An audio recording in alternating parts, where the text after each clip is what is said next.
Hari ini timeline saya penuh dengan screenshot sebuah iklan dari sebuah perusahaan penyelenggara pernikahan. Bunyi iklannya mengajak orang tua untuk mencari suami buat anaknya. Yang bikin miris adalah yang jadi model iklannya yang akan dinikahkan itu anak berumur 12 tahunan. Dan seperti biasa ada bumbu agama di sana. Ya gimana lagi, kalau nggak pakai agama iklannya jadi nggak menarik. Cuma yang disayangkan, kenapa kok model anaknya itu berumur 12 tahun? Apa kira-kira maksud dari iklan itu? Agama membolehkan seorang anak di bawah umur dinikahkan oleh orang tuanya karena orang tuanya butuh biaya. Ini kan sama saja dengan penjualan anak namanya. Saya jadi teringat sejarah-sejarah bangsa Arab dulu yang hidup di dalam masa jahiliyah, di mana wanita sama sekali nggak ada harganya, dijual bahkan oleh orang tuanya supaya mereka mendapat uang. Dan sepertinya kita mau ditarik lagi ke belakang ke zaman-zaman mereka. Sebelumnya ditangkap seseorang yang bernama Zaim Saidi yang menciptakan pasar muamalah di Depok. Dia memberlakukan konsep mata uang yang berlaku di sana adalah dinar dan dirham. Katanya sih biar sesuai dengan tuntunan agama. Mau tahu berapa keuntungan si Zaim Saidi?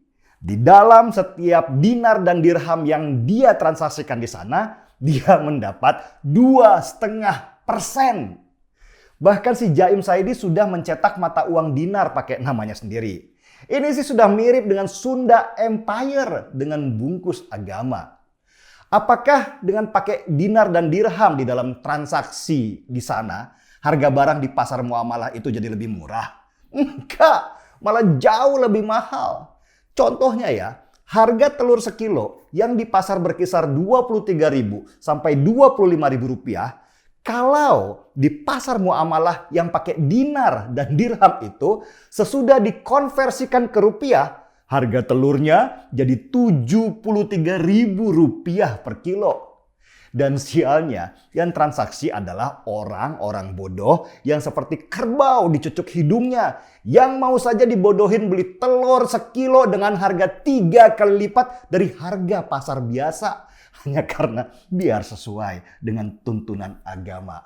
Kacau kan? Sebelumnya lagi kita mendengar banyak kasus travel umroh yang menipu peserta travelnya dengan nilai triliunan rupiah. Seperti First Travel dan Abu Tours. Mereka, para kriminal itu untung besar dan hidup sangat mewah dengan membeli rumah besar dan supercar. Dipajang lagi di media sosialnya. Sedangkan calon peserta umrohnya harus mencicil setiap bulan biar bisa berangkat ke tanah suci yang mereka rindukan. Masih banyak lagi kasus penipuan dengan baju agama. Seperti kalau kalian ingat kasus Dimas Kanjeng di Probolinggo yang ditahan karena kejahatan penggandaan uang dan pembunuhan. Dimas Kanjeng sampai menyulap 7 orang pengangguran dan gelandangan dengan baju ulama supaya orang percaya. Dan akhirnya memasukkan uangnya supaya digandakan oleh Dimas Kanjeng. Pertanyaan besarnya adalah, kenapa banyak orang jadi begitu bodoh ketika dihadapkan dengan agama?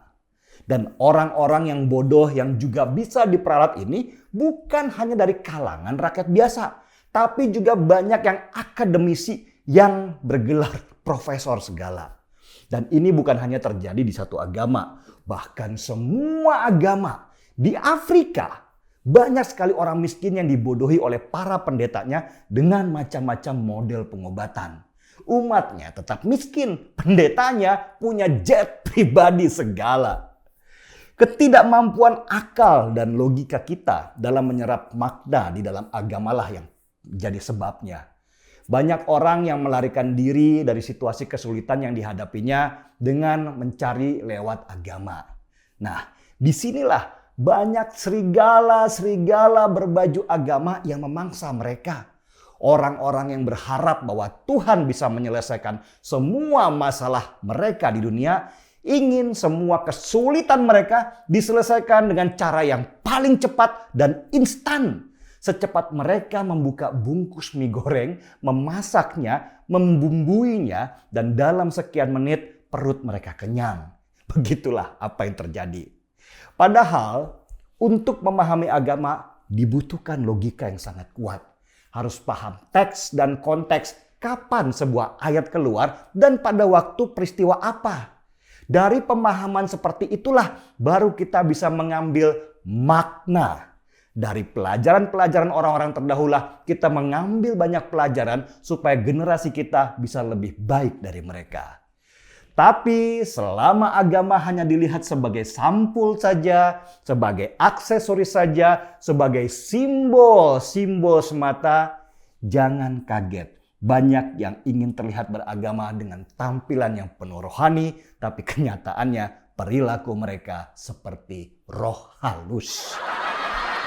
Agama itu sesungguhnya akal, karena tanpa menggunakan akal, apalagi dalam beragama, kita nggak ada bedanya dengan hewan yang hanya mengandalkan insting saja. Setuju? Seruput dulu kopinya.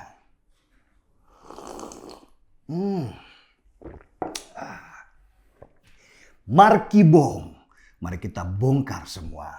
Saya Denny Siregar, kita di acara Timeline.